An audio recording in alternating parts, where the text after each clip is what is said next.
Hello everybody, Don't Blink here again with another Battlefield Bad Company 2 gameplay commentary for you guys. But today I'm not going to be talking about the gameplay too much. What I really want to talk about is Battlefield 3, because yesterday the guys here at Pixel Enemy and I were lucky enough to go into San Francisco and see the big reveal of Battlefield 3 last night in a very swanky nightclub in downtown San Francisco.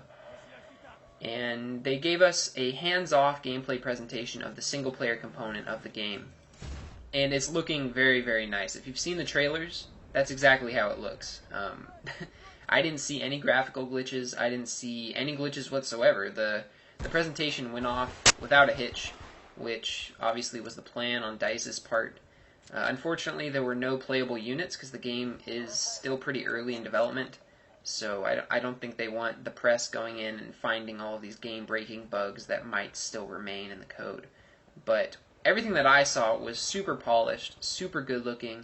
The sound in the game is fantastic. If you thought the sound in Battlefield Bad Company 2 was good, you haven't heard anything yet. Battlefield 3 blows Bad Company 2 away in the sound department, as well as the visuals. I mean, if you've seen the trailers, like I said, you'll know that the game looks amazing. The animations are just on point. Everything was smooth. There weren't any jerky animations or teleporting in order to open a lever or something.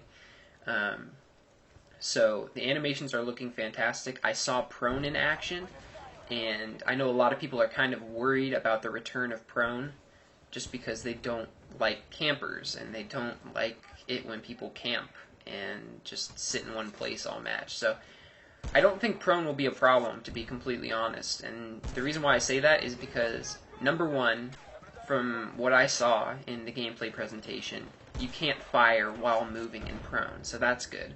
And number two, the actual movement speed in prone is ridiculously slow.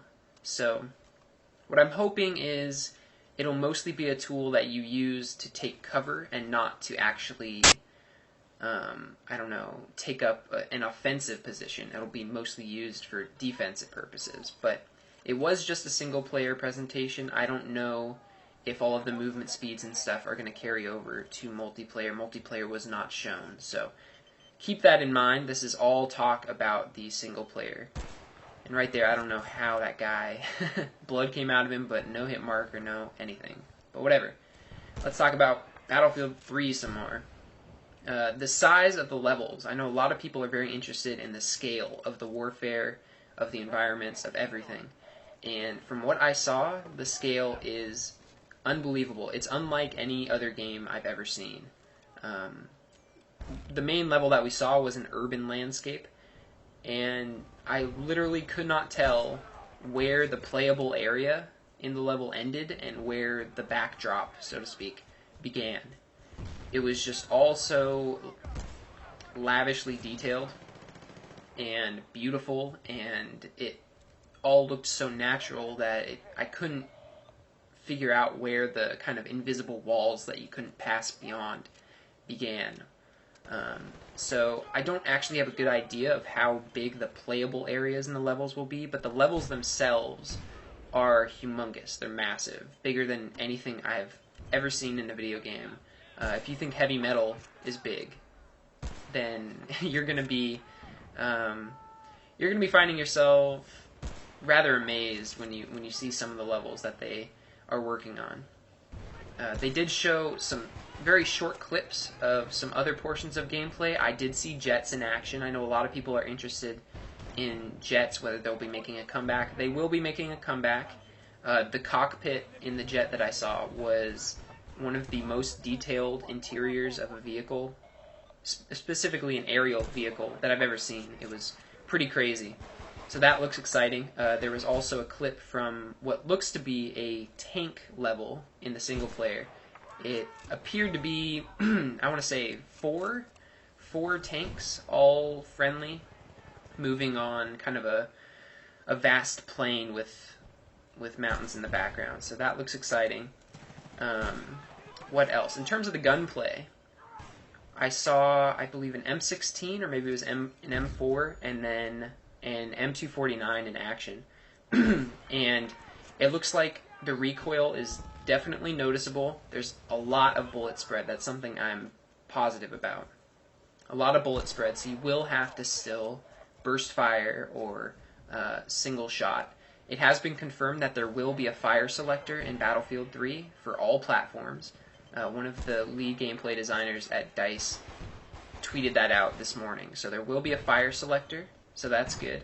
In terms of mod tools, as of right now, it's not looking very likely that they'll make it into the game. I know a lot of PC players were really looking forward to that opportunity to mod Battlefield 3, just like they were able to with Battlefield 2. But Daniel Matros, the community manager at DICE, spoke with me on this matter and basically said that it comes down to the complexity of the Frostbite 2 engine. The engine is so complex and requires such expertise that DICE feels a need to kind of make specific mod tools as opposed to just giving modders the full development tools, because they just feel like they would be too difficult to learn how to use. So in order to make modding possible, they would have to develop mod tools, and they would rather focus all of their manpower on the actual development of the game. So that's basically what it comes down to. Manpower as well as the complexity of the engine. So hopefully that answers your questions on that. What else did I see? Oh, the earthquake. The earthquake that happened in the single-player level. And the single-player level that I'm talking about is the same one that's shown in the Fault Line gameplay trailers. So if you've seen those trailers, you should have a pretty good idea of what I'm talking about. But in that level, there's a portion where an earthquake occurs, and it was 10 times better and more immersive and more realistic than I expected it to be. I mean, DICE is constantly surprising me with what they're doing and impressing me with what they're doing, but the things that they're doing with the earthquake simulation are beyond anything I thought was even possible in a video game at this point in time. I thought that the camera would just shake and some of the buildings might suffer some damage, but that's not the case at all. The entire ground buckled and rippled in moving waves that moved about the level and came up under your character and knocked him on the ground. So that was unbelievable. I hope that in the near future DICE will release some footage of that, because that was one of the most impressive things that I saw on display. I have so much to talk about when it comes to Battlefield 3. I don't think I got to it all, but hopefully you guys enjoyed kind of my first impressions of the game. It's looking fantastic. I have absolutely no complaints, no worries about the game. So hopefully you guys enjoyed this video. If you did, please give it a thumbs up, and I'll see you guys later. Bye.